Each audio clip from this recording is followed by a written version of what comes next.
మంచి చెడు పక్కపక్కనే ఉంటాయి. మంచి మార్గంలో ఎదగడానికి చాలా టైం పడుతుంది. దానికి తెలివితేటలు, ఓర్పు కావాలి.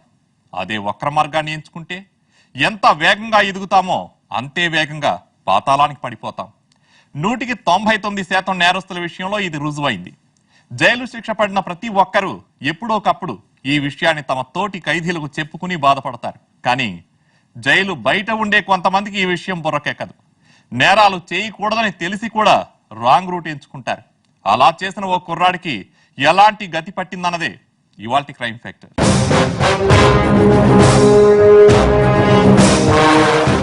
నాకు చాలా తెలివితేటలు ఉన్నాయి. టార్గెట్ ఛేదించేందుకు కావలసినంత ఓర్పు ఉంది.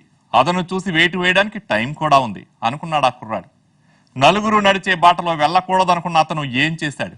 ఎలాంటి కన్నింగ్ ప్లాన్స్ వేశాడు?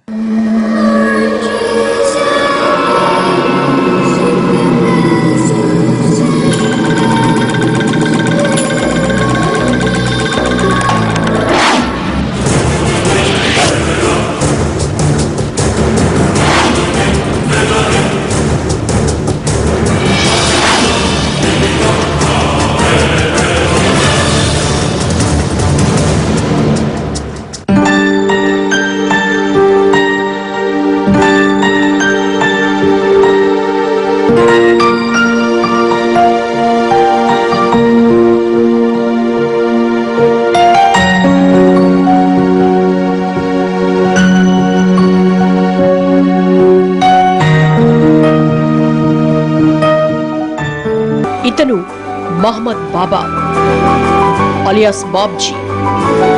ఖమ్మం జిల్లా కొత్తగూడెంలోని సఫాయి బస్తీకి చెందినవాడు. వృత్తి మెకానిక్. 5 ఏళ్లుగా ఇదే పని చేస్తున్నాడు. అయినా ఉపయోగం లేదు. రోజువారీ వచ్చే 100-200 తాను తాగడానికి, ఇంట్లో ఖర్చులకే సరిపోయేవి కావు. ఇలా పొద్దున లేచి సాయంత్రం దాకా కష్టపడి జీవితాన్ని నిస్సారంగా గడపడం అతనికి ఇష్టం లేదు.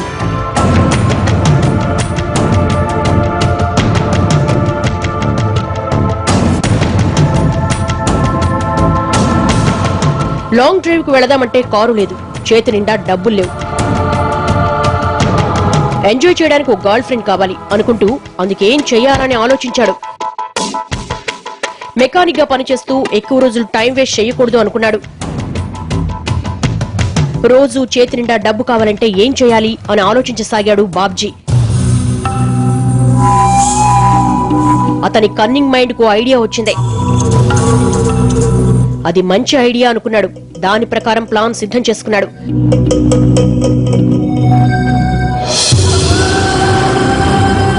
దానికి కావలసిన ఐటమ్స్ రెడీ చేసుకున్నాడు. అవి ఓ స్టీల్ రాడ్, మత్తు మందు ప్యాకెట్లు. వాటిని తన మెకానిక్ కిట్ పౌచ్ లో పెట్టుకున్నాడు.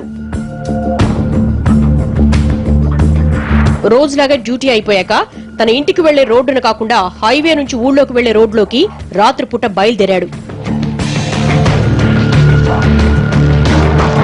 కొంత దూరం వెళ్లాక అక్కడ నిలబడ్డాడు. అటువైపు బైకులపై వెళుతున్న వాళ్లను లిఫ్ట్ అడగసాగాడు.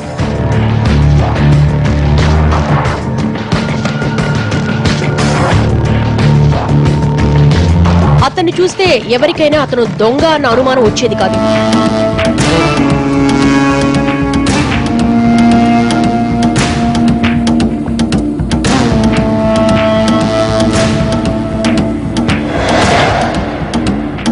అలా నమ్మే లిఫ్ట్ ఇచ్చాడు బట్టల వ్యాపారి సీతయ్య.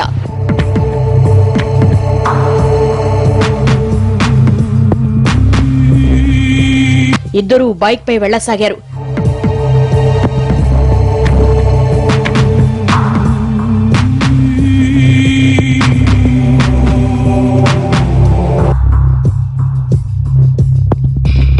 మీరే ఊరెళ్ళాలి అని అడిగాడు సీతయ్య. నేను సీతాపురం అండి అని తడబడుతూ చెప్పాడు. సీతాపురమా? ఆ పేరుతో ఈ ఏరియాలో ఏ ఊరు లేదే డౌట్ గా అడిగాడు సీతయ్య. అంటే అది ముందడుగు దగ్గర నుంచి కొంత దూరం హైవేపై వెళితే అక్కడ నుంచి లారీలుంటాయి, ఇక్కడ నుంచి ఓ 40 కిలోమీటర్లు ఉంటుంది అన్నాడు బాబ్జీ. సీతయ్యకు అతనిపై అనుమానం వచ్చింది. ఆ విషయం బాబ్జీకి అర్థమైంది. వెంటనే అర్జెంటుగా టాయిలెట్కి వెళ్ళాలి అన్నాడు. సీతయ్య బైక్ ఆపాడు. బైక్ దిగగానే బాబ్జీ మత్తు మందు ప్యాకెట్ తీసి సీతయ్య మొహానికి అదిమాడు. అతను అక్కడికక్కడే పడిపోయాడు.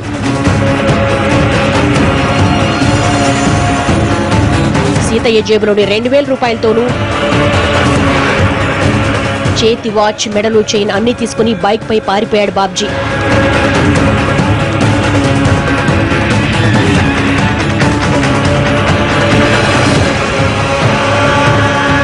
సీతయ్య విషయంపై ఆ ఏరియాలో పెద్ద చర్చ జరిగింది. రాత్రైతే చాలు, హైవేపై ఎవ్వరూ వెళ్లట్లేదు. అది తెలుసుకున్న బాబ్జీ ఈసారి ఏం చేయాలని ఆలోచించాడు. కాస్త కొత్తగా ట్రై చేయాలనుకున్నాడు. ఓ బాటిల్లో కోడి రక్తం, ఓ బ్రెడ్ ప్యాకెట్ తీసుకుని ఊరికి 17 కిలోమీటర్ల దూరంలో ఉన్న ఓ అడ్డ రోడ్లోకి బయలుదేరాడు.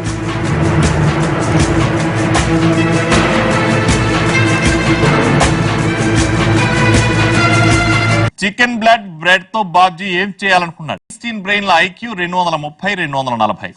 దావుద్ లాడెన్ల ఐక్యూ 250, 280. అంటే మేధావుల కంటే క్రిమినల్సే ఎక్కువ తెలివైన వాళ్ళన్నమాట. బాబ్జీ తన క్రిమినల్ మైండ్ తో వేసిన ప్లాన్ చూస్తే షాక్ అవడం ఖాయం. అదేంటో తెలుసుకునేందుకు అడ్డ రోడ్డుకు వెళ్దాం.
ఆ రోడ్డుపై తన వెంట తెచ్చుకున్న బ్లడ్ లో బ్రెడ్ కలిపాడు.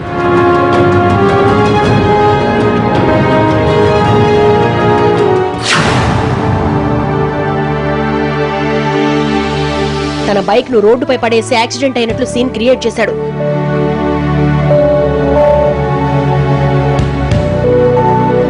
ఆ రూట్ లో వచ్చి ఎవరైనా యాక్సిడెంట్ అయిందని హెల్ప్ చేయకపోతారా? నా చేతికి దొరకపోతారా అనుకున్నాడు. అలా ఎంతసేపు చూసినా ఎవ్వరూ రాలేదు.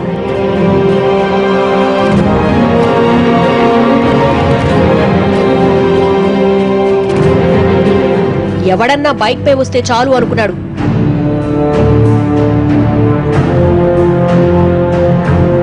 కానీ ఆ రూట్ లో ఓ బ్యాంక్ మేనేజర్ రాములు కారులో వచ్చాడు.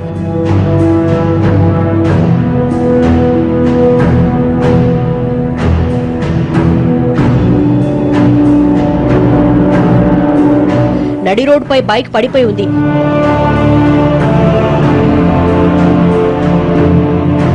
చూస్తే రక్తం బాగా పోయింది అనుకున్నాడు ఆయన.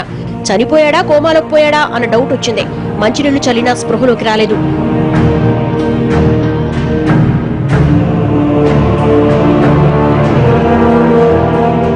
అతి కష్టం మీద అతన్ని ఎత్తుకుని కారు వెనక సీట్లో పడుకోబెట్టాడు రాములు. దగ్గరలోని హాస్పిటల్లో జాయిన్ చేయాలనుకున్నాడు.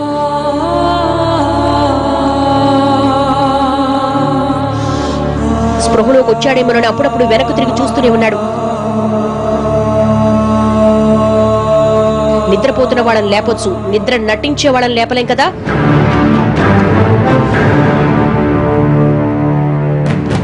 తను అనుకున్నట్లు చేప వల్లో పడిందనుకున్న బాబ్జీ తనతో తెచ్చిన మత్తు మందు స్ప్రే బయటకు తీశాడు. రాములు గ్రహించేలోపే ఆయన మొహంపై స్ప్రే చల్లాడు. అంతే, క్షణాల్లో ఆయనకు మైకం కమ్మింది.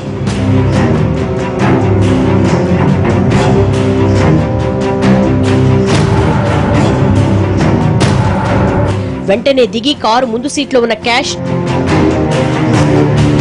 చేతుకున్న బ్రేస్లెట్, చైన్ అన్ని తీసుకుని అక్కడి నుంచి పరారయ్యాడు.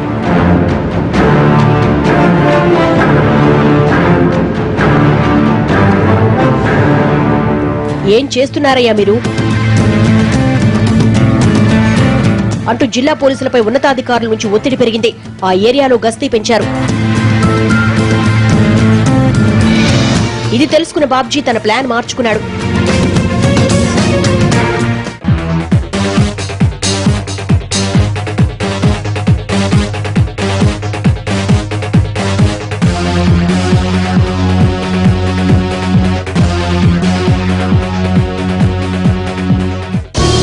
ఇప్పటివరకు రాముని దగ్గర కొట్టేసిన ₹1,00,000, సెల్ ఫోన్, బంగారం, అంతకు ముందు చేసిన దోపిడీ కలిపి 2. బిజినెస్ బాగా సాగిందనుకున్న టైంలో పోలీస్ పెట్రోలింగ్ తనకు శాపమైందనుకున్నాడు. వెంటనే దాన్ని అమలు చేసేందుకు రెడీ అయ్యాడు కంత్రి.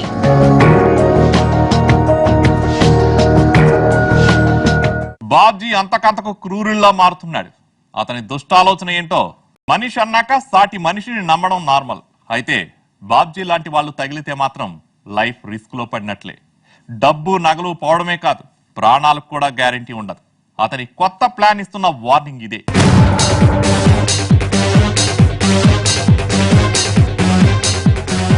అలా రోడ్డుపై వెళ్లసాగాడు. చాలా దూరం వెళుతూనే ఉన్నాడు.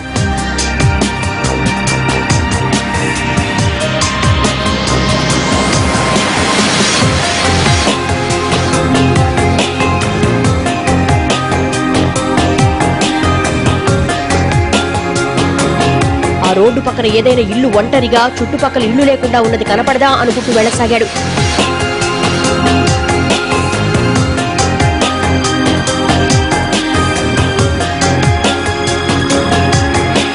అలా వెళుతుండగా తన ప్లాన్ కు తగిన ఇల్లు కనిపించింది. లక్కీడికి తగిలినట్లు ఫీల్ అయ్యాడు. ఆ రాత్రి ఇంటికి దగ్గరలో బైక్ ఆపాడు. అది పాడైనట్లుగా నటిస్తూ దానికి కుస్తీ పట్టాడు. అలా కొంతసేపు అయ్యాక ఆ ఇంటి ఓనర్ను లేపుదామని అక్కడికి వెళ్ళాడు. ఇంట్లో ఒక కుక్క అరిచింది. ఇంటి ఓనర్ లేచాడు. బయటకొచ్చి, ఎవరు మీరు, ఏం కావాలి అన్నాడు. సార్, నా బైక్ చెడిపోయింది, చాలా దూరం వెళ్ళాలి. నాది దగ్గరలో ఉన్న ఊరు కూడా కాదు. మీ దగ్గర బైక్ రిపేర్ చేసే కిట్ ఏదైనా ఉంటే ఇవ్వరా, రిపేర్ చేయడానికి ట్రై చేస్తాను అన్నాడు. పాపం అనిపించి జాలి తలిచి సుబ్రహ్మణ్యం తన బైక్ రిపేర్ కిట్ తెచ్చిచ్చాడు. ఎంతసేపు ట్రై చేసినా బైక్ స్టార్ట్ కాలేదు. అవును, మరి అదెందుకు స్టార్ట్ అవుతుంది?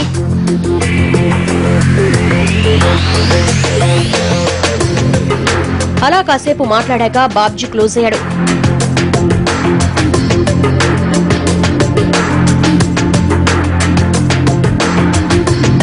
సుబ్రహ్మణ్యం వృత్తిరీత్యా టీచర్. చాలా మంచివాడు, మనసులో మంచి ఆలోచనలు ఉన్నవాడతడు. కీడు శంకించకుండా సాయం చేశాడు. బాబ్జీకి అన్నం పెట్టమని భార్య సీతకు చెప్పాడు. సుబ్రహ్మణ్యం భార్య సీత రూపవతి. బాబ్జీ కన్ను ఆమెపై పడింది.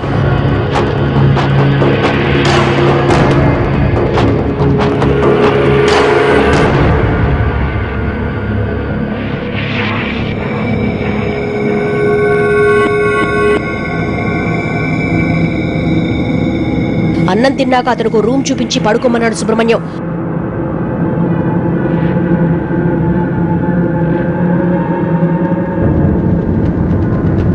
అందులో పడుకుంటే తన ప్లాన్ ఎలా వర్కౌట్ అవుతుంది అనుకున్నాడు. నిద్ర పట్టలేదు. అనుక్షణం సీత గుర్తుకొచ్చింది. తిన్నింటి వాసాలు లెక్క పెట్టడం బాగా తెలిసిన బాబ్జీ రాత్రి 12 కాగానే లేచాడు.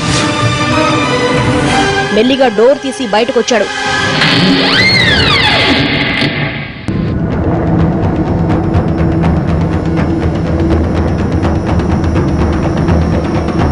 తన వెంట తెచ్చిన మత్తు మందు స్ప్రేను చల్లేందుకు భార్యాభర్తల బెడ్రూమ్ లోకి వెళ్లబోయాడు. సుబ్రహ్మణ్యం ఒక్కసారిగా లేచాడు. ఏంటి బాబ్జీ అన్నాడు. అది అది ఆ రూమ్ లో కరెంట్ కట్ అయిందనుకుంటా అనగానే ఏది పద చూద్దాం అన్నాడు సుబ్రహ్మణ్యం. లోపలికెళ్లి లైట్ వేశాడు. ఒక్కసారిగా బాబ్జీ తన చేతిలో ఉన్న స్ప్రేను సుబ్రహ్మణ్యం మొహంపై కొట్టాడు. అతడు నిమిషంలో కొప్పుకోలాడు.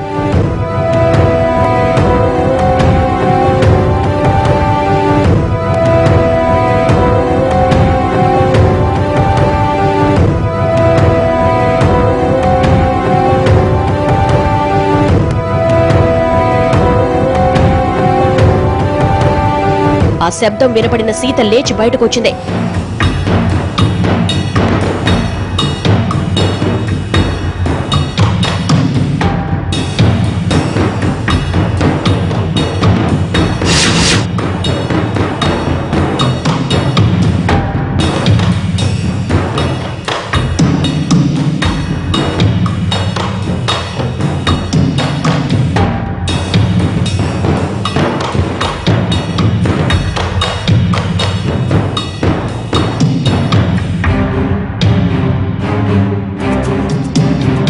కాసేపటికి సుబ్రహ్మణ్యానికి మెలకు వచ్చింది. ఇంట్లో డబ్బు నగలు ఎక్కడున్నాయో చెప్పకపోతే నీ భార్యను చంపేస్తానని బెదిరించాడు. సుబ్రహ్మణ్యం తన బెడ్ పై కీస్ ఉన్నాయని చెప్పాడు.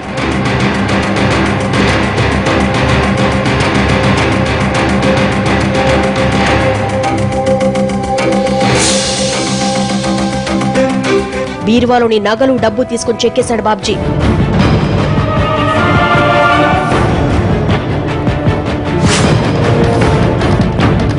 బాబ్జీ బాధితుల్ని ప్రశ్నించిన ఏరియా ఇన్స్పెక్టర్ వాళ్ళు చెప్పిన పోలికలతో స్పెషల్ స్కెచ్లు వేయించారు.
బాబ్జీ లాంటి వాళ్ళను చూస్తే కీడించి మేలెంచమన్నారు పెద్దలు. మంచితనం అన్నిసార్లు మంచిది కాదు. అలాంటి కన్నింగ్ ఫెలోస్ వల్ల నిజంగా సాయం చేయాలనుకునే వాళ్ళు కూడా భయపడతారు. ఎందుకు వచ్చిన గొడవ అని వెళ్లిపోతారు. మనం ఉన్నది సేఫ్టీ లేని ప్రపంచంలో. ఎప్పుడు ఏమవుతుందో గ్రహించేలోపే గ్రహణం పట్టుకుంటుంది. అపరిచితుల విషయంలో ఎంత అలర్ట్ గా ఉంటే అంత మంచిదని గుర్తు చేస్తోంది ఈ కథ. ఇది ఇవాల్టి క్రైమ్ ఫ్యాక్టర్. నెక్స్ట్ ఎపిసోడ్ లో మరో వాస్తవ గాథను చూద్దాం.